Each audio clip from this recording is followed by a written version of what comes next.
Have you ever woken up feeling heavy, even after a full night's sleep? Your mind crowded, your heart racing, and that strange feeling that you're already behind, even when there's nothing urgent to do? Maybe you're still trying to convince yourself it's just fatigue, that it'll go away after a weekend of rest or a long holiday. But what if what you're feeling is something deeper, a cry for help from your body and your mind? What if burnout has already started consuming you, quietly, without you even realizing it? Before we go on, I want to ask you something. If this topic hits close to home, if you've been recognizing yourself in these words, hit subscribe.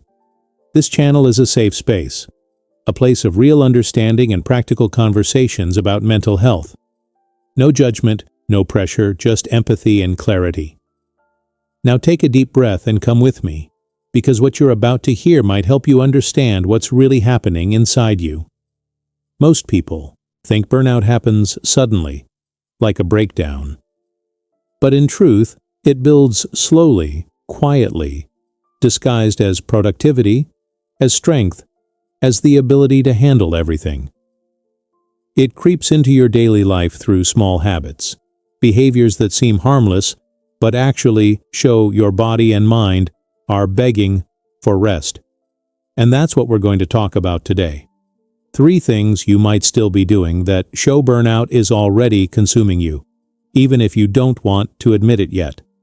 The first one is the inability to stop. Truly stop. It's not just about taking a day off or spending a Sunday without work. It's about being unable to disconnect mentally. Even when your body tries to rest, your mind keeps spinning around tasks, obligations, endless to-do lists. You try to relax but feel guilty. You think you're wasting time, that you should be doing something useful. And that guilt is the first poison. It turns rest, something vital, into something forbidden. And, little by little, your brain forgets how to simply exist without producing. You know that moment when you sit on the couch and instead of relief, you feel a knot in your chest, a kind of unease, as if you have to justify even your silence? That's burnout creeping in. It makes you believe your worth depends on your performance, that your being only matters if you're constantly doing. And the more you try to prove you can still handle it, the further you drift from yourself. It's an invisible prison made of goals, comparisons, and the endless need to be useful. Here's a hard truth, but also a liberating one. Rest is not laziness, it's survival. Your body isn't a machine that can just reboot when it crashes. It needs pauses, boredom, moments with no purpose. Because it's in those spaces that your brain reorganizes itself, your heart slows down, and your true self can breathe again. When you deny yourself that time, you're slowly walking away from who you really are. The second habit is downplaying your own pain. You feel something's wrong, but you tell yourself it's just a phase. That other people have it worse. That you shouldn't complain because you have a job, you're healthy, you have no reason to feel this way.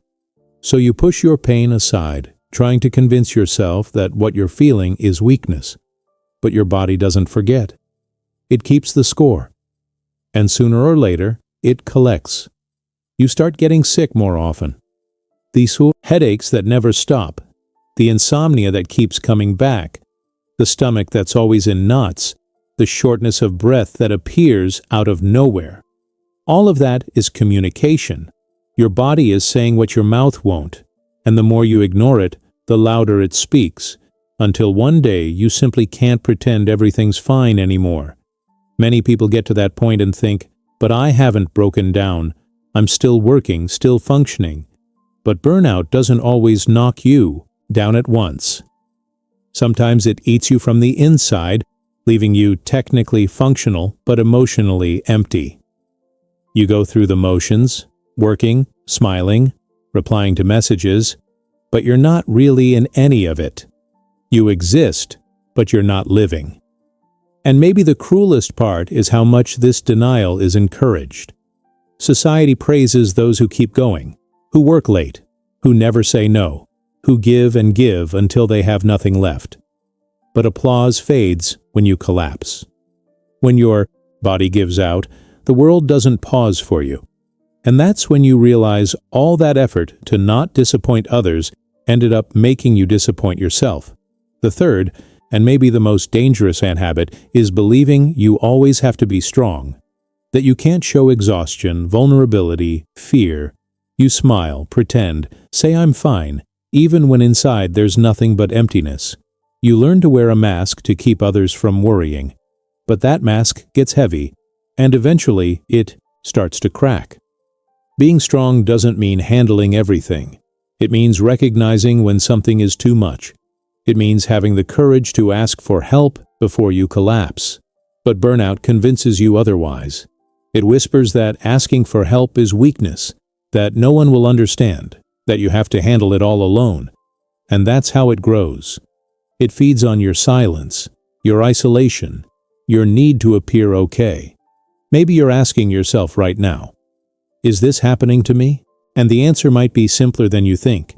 If just waking up already feels exhausting, if the things that once made you happy now feel meaningless, if your body is at its limit and your mind never stops, then maybe yes. Maybe burnout is already consuming you. But recognizing that isn't the end, it's the beginning. The first step to taking back control of your life. Tell me something in the comments. Which of these 3 habits do you feel affects you the most? Is it the struggle to stop, the tendency to minimize your feelings, or the pressure to always appear strong? Write it like this: I recognize myself in, and complete the sentence. Sharing that isn't just a comment, it's an act of self-care. It's saying to yourself, I see what's happening, and I'm not ignoring it anymore. Because burnout doesn't come from laziness or weakness. It comes from exhaustion, from trying too hard, from giving too much, from wanting to be everything for everyone. And no one can be everything all the time. You deserve to breathe. You deserve to exist without proving your worth. You deserve the right to pause without guilt. Maybe now you realize these 3 habits have been there all along, disguised as normal, slowly draining your energy. The good news is that awareness is the first step toward healing. Deep down, you already know something has to change. And it's okay to start small. Sometimes it begins with a single pause, an honest, a conversation, a day where you allow yourself not to be okay. We'll keep talking about this in the next part. We'll explore what to do when burnout is already there, and how to rebuild your emotional balance step by step. But before you go, remember this: you are not what you produce. You are what you feel, what you live, what you dream. And nothing, absolutely nothing, is worth more than your peace. When you start realizing that burnout has already taken root inside you, one of the hardest things to face is the silence that follows. It's as if the noise of your daily life, the rush, the constant notifications, the people depending on you, suddenly quiets down, and all that's left is you. You with your tiredness. You with the questions you've been avoiding. You with the realization that you've been running for so long, but you're not even sure where to anymore. And that silence can be terrifying. But it's also where healing begins. Burnout doesn't just steal your energy. It steals your sense of direction. It makes you forget what used to move you, what used to make you smile. So the first step toward recovery isn't doing more, it's doing less. It's about allowing yourself to stop without guilt and listen, really listen, to what your body and mind have been trying to tell you for months, maybe years. You can't heal in the same environment that made you sick. That means something in your routine, in your pace, in your expectations will need to change. And yes, that's scary, because change means letting go of control. It means admitting that you're not okay right now. And for people who've been living on autopilot, that's almost unbearable. But you have to remember, burnout isn't a failure, it's a message. It's your system saying, enough. It's not a punishment, it's a protection mechanism. You pushed too hard for too long, and now your mind is forcing you to slow down so it can survive. That's why the second step is learning to rest, not just physically, but emotionally. Rest isn't only about sleeping or doing nothing, it's about recharging what truly matters. For some people, rest looks like silence and solitude. For others, it's reconnecting with small joys that were forgotten, a walk without a phone, listening to music without skipping the track, cooking something just because you feel like it. The goal isn't to fill the time, but to feel the moment. You've probably spent years measuring your value through productivity. You've tied your worth to checklists, results, praise, and accomplishments. But here's something the burnout doesn't want you to realize. You don't need to earn your right to rest. You were born deserving it. You don't need to prove that you've worked enough to take a break. You don't need permission to slow down. Your worth doesn't disappear when you pause. It becomes visible again. The third step is acceptance, and that's one of the hardest. Because acceptance isn't resignation. It's not saying, "This is how I'll always be." It's saying, "This is where I am right now, and it's okay." It's stopping the war inside you. The one where one part of you wants to keep going, and another part is begging you to stop. When you accept where you are, you create space for change. You begin to breathe again. Sometimes healing looks like small victories. Waking up without the weight of dread. Eating a meal without rushing. Saying no without guilt. Answering a message when you actually have energy. It's not a linear process. You'll have days that feel like setbacks. Days when you think you've recovered, only to feel empty again. But those days don't mean failure. They're part of the rebuilding. They remind you that recovery isn't about going back to who you were. It's about becoming who you really are without the pressure of pretending anymore. And then comes something that can truly change everything. Asking for help. For a long time, you've believed that you had to handle everything alone. But burnout thrives in isolation. Healing begins when you start sharing what's been too heavy to carry by yourself. Maybe it's talking to a therapist. Maybe it's confiding in a friend. Maybe it's finally saying out loud, "I can't do this alone." That's not weakness, that's bravery. Because vulnerability is what reconnects you with humanity, with yourself, with others. You don't need to have the perfect words to explain how you feel. You don't even need to have a plan. You just need to begin. Healing doesn't demand perfection. It demands presence. One of the biggest lies burnout tells you is that your value depends on how much you can endure. That you have to keep pushing until you break. But that's not strength. That's survival mode. Real strength is gentle. It's knowing when to stop. It's admitting you're tired and still choosing to care for yourself anyway. It's forgiving yourself for not being who you used to be and allowing yourself to become someone softer, calmer, more whole. You know, healing from burnout often feels like learning to walk again. You take a few steps, you stumble, you rest, and every small step forward counts. Maybe you start by setting boundaries at work. Maybe you learn to say, "I can't take this on right now." Maybe you start scheduling moments of nothing, literal nothing, in your calendar. It's not laziness. It's creating breathing space for your nervous system to remember what peace feels like. And if you ever feel guilty for taking care of yourself, remember this. When you take care of yourself, you also take care of everyone who depends on you. You can't pour from an empty cup. And you can't love the world if you're constantly fighting yourself. Think about it. When was the last time you felt at peace without needing to earn it? When was the last time you looked at yourself with kindness, not with pressure or comparison? Healing asks you to slow down enough to answer those questions, to forgive yourself for how you got here, to promise yourself that this time you'll listen sooner. Because burnout isn't who you are. It's just a phase of imbalance, a warning light that came on because you've been driving too far without fuel. You can turn that light off, but not by ignoring it. You do it by pulling over, refueling, and deciding to move forward differently. And maybe that's what you need to hear right now. It's okay to stop. It's okay to step back. It's okay to rest without feeling guilty. You've spent so much time trying to be enough for others. Now it's time to be gentle with yourself.